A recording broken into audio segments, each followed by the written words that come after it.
El sol caía a plomo sobre los hombros de Eduardo Ramírez, mientras guiaba su carreta por el camino polvoriento. Un día como cualquier otro, pensaba el viaje al mercado de la ciudad era una rutina, un respiro de la soledad del campo que lo había criado.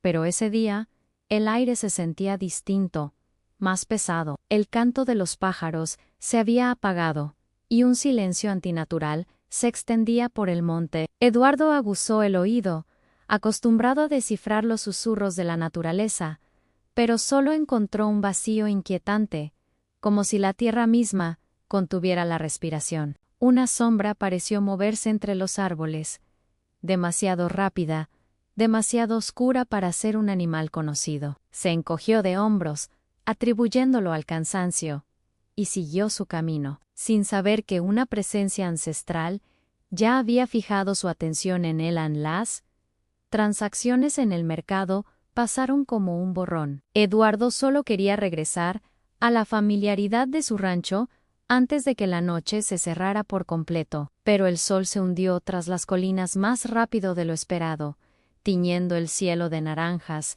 y púrpuras que pronto se ahogarían en la negrura. La luna, una astilla pálida, apenas lograba perforar el denso dosel de los árboles que flanqueaban el sendero. El silencio de la mañana había regresado, pero ahora venía acompañado de una sensación helada que le erizaba la piel. De repente, sus bueyes se detuvieron en seco, resoplando con pánico. Sus ojos grandes y mansos reflejaban un terror primario. Eduardo tiró de las riendas, confundido, hasta que un olor acre asaltó sus fosas nasales, un hedor a azufre y a carne podrida que parecía emanar de la oscuridad misma. Y entonces, lo vio. Saliendo de la maleza, una figura se materializó bajo la escasa luz de la luna. Era un perro, pero uno arrancado de las peores pesadillas. Su pelaje era negro, como el carbón sin estrellas, erizado y áspero. Su cuerpo era una aberración desproporcionado,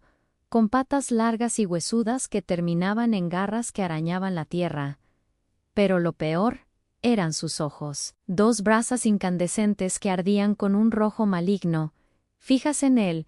Era el cadejo negro, la leyenda que los viejos susurraban junto al fuego, el heraldo de la desgracia. La bestia gruñó, un sonido gutural que vibró en el pecho de Eduardo, y mostró unos colmillos amarillentos y afilados. El pánico lo paralizó. Su mente gritaba que corriera, pero sus pies estaban clavados al suelo. Estaba a punto de ser devorado, despedazado en la soledad del camino, cuando dos luces cegadoras cortaron la oscuridad y un estruendo metálico rompió el silencio. Un viejo camión de carga frenó bruscamente a su lado, haciendo chillar los neumáticos.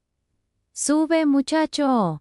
¡Rápido!, gritó una voz ronca desde la cabina. Sin pensarlo dos veces, Eduardo saltó dentro, cerrando la puerta de un portazo. Al volante había un hombre mayoere, de rostro curtido y ojos asustados, que pisó el acelerador a fondo. «Me llamo Ernesto. ¿Qué diablos será esa cosa?» «No lo sé», jadeó Eduardo, mirando hacia atrás. La criatura lo seguía, corriendo a una velocidad imposible, sus ojos rojos flotando en la oscuridad como dos faros del infierno. El motor del camión rugía, pero el cadejo no se quedaba atrás. De repente, con un salto prodigioso, la bestia aterrizó en el techo del remolque. Un sonido de garras arañando metal los hizo estremecer. Ernesto maldijo, girando el volante de un lado a otro para intentar deshacerse de ella. Un golpe brutal sacudió el camión. La criatura había saltado del techo y corría ahora junto a la ventanilla de Eduardo, mirándolo fijamente con una inteligencia perversa. Golpeó el cristal con su hocico, haciendo que se agrietara. El terror era absoluto. Ernesto aceleró aún más, la aguja del velocímetro temblando en la zona roja. A lo lejos, las primeras luces del pueblo aparecieron como una promesa de salvación. Al verlas, el cadejo negro emitió un aullido frustrado que helaba la sangre y se desvió, perdiéndose de nuevo en la espesura del monte. Llegaron al pueblo con el corazón en la garganta. La historia de Eduardo y Ernesto se extendió como la pólvora. El miedo, un viejo conocido en aquellas tierras, volvió a apoderarse de todos. Las puertas y ventanas se cerraron con más fuerza que nunca. En la pequeña cantina, bajo la luz parpadeante de una bombilla, los rostros eran sombríos. Los más viejos comenzaron a desenterrar recuerdos, historias de desapariciones que nunca tuvieron explicación, de viajeros que se perdieron en ese mismo camino y que ahora, a la luz de lo ocurrido, cobraban un sentido macabro. «Mi hermano», susurró una mujer llamada Marta, con la voz rota. «Desapareció hace 20 años. La noche antes me dijo que había visto un perro enorme, con ojos de fuego, cerca del río». Un silencio pesado cayó sobre la sala. El Cadejo no era solo una leyenda, era una cicatriz en la memoria del pueblo, una deuda de sangre que nunca se había saldado. Eduardo entendió que no había sido un encuentro casual, esa cosa lo había elegido. La noche se hizo más profunda. El único sonido era el viento ululando entre las casas de adobe. Y entonces comenzó. Un perro ladró, luego otro, y pronto todos los perros del pueblo se unieron en un coro de aullidos desesperados, no de bravura, sino de puro pánico. Sabían que había regresado. Eduardo salió a la plaza, seguido por un grupo de hombres valientes, o quizás solo demasiado asustados para quedarse solos. Allí estaba, en el centro del pueblo, más grande y amenazante que antes. Sus ojos rojos parecían haber absorbido toda la maldad de la noche.